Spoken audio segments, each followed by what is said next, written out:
আসসালামু আলাইকুম। আজকের রেসিপি সফট বন। বাসায় বানানো প্রতিটা খাবারই স্বাস্থ্যকর, আর এই স্বাস্থ্যকর উপায়ে সফট বন রেসিপি শেয়ার করছি আজকে। চাইলে ওভেনে, আবার চাইলে চুলাতেও বানানো যাবে। বনগুলো অনেক সফট আর তুলতুলে হবে, সংরক্ষণও করতে পারবেন সপ্তাহখানেকের মতো। তো এই সফট বনটা আশা করছি সবার ভালো লাগবে। বন বানানোর জন্য প্রথমে কুসুম গরম লিকুইড মিল্ক নিচ্ছি 1 কাপ। তারপর এখানে দিয়ে দিচ্ছি 1 টেবিল চামচ ইস্ট। অবশ্যই ভালো মানের ইস্টটা ব্যবহার করবেন।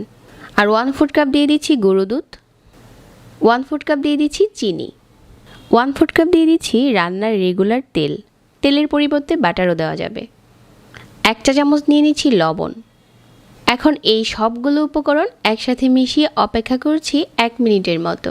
এই 1 মিনিটে ইস্টটা মেল্ট হয়ে যাবে।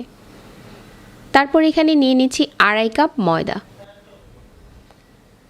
ময়দাটা ভালো করে মিশিয়ে নিচ্ছি মিল্কের সাথে। যদি এই ডোটা বেশি নরম থাকে তাহলে আরও অল্প একটু ময়দা দিয়ে খুব ভালো করে মতে নিতে হবে। ডোটাকে আমি সফট করে মতে নিচ্ছি আর রেস্টে দিয়ে দিচ্ছি 1 ঘন্টার জন্য। 1 ঘন্টা পর ডোটা অনেকটাই ফুলে গেছে। ফুলে যাওয়ার পর এটার ভিতরের বাতাসটা কিছুটা মতে বের করে নিচ্ছি। আর যে কটা বন তৈরি করব এরকম করে ভাগ করে নিচ্ছি।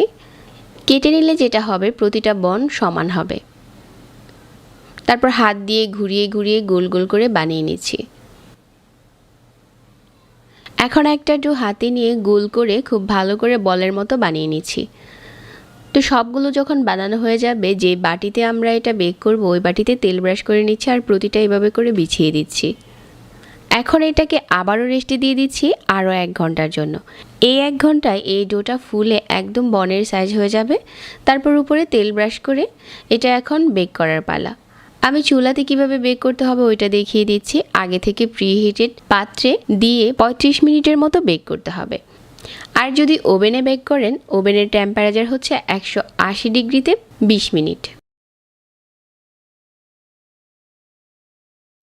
তো বনটা এখন বেক করা হয়ে গেছে। উপরে এখন বাটার ব্রাশ করে নিচ্ছি, তাহলে বনটা দেখতে চকচকে হবে আর উপরের পাশটাও সফট থাকবে।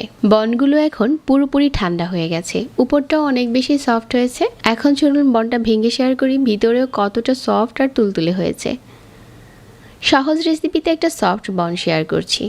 আশা করছি আজকের রেসিপিও সবার কাছে ভালো লেগেছে। রেসিপি ভালো লাগলে চ্যানেল সাবস্ক্রাইব করবেন আর আমাদের ফেসবুক পেজ ফলো করতে পারেন। সবাইকে ধন্যবাদ জানিয়ে আজকে এখানেই বিদায় নিচ্ছি। আল্লাহ হাফিজ।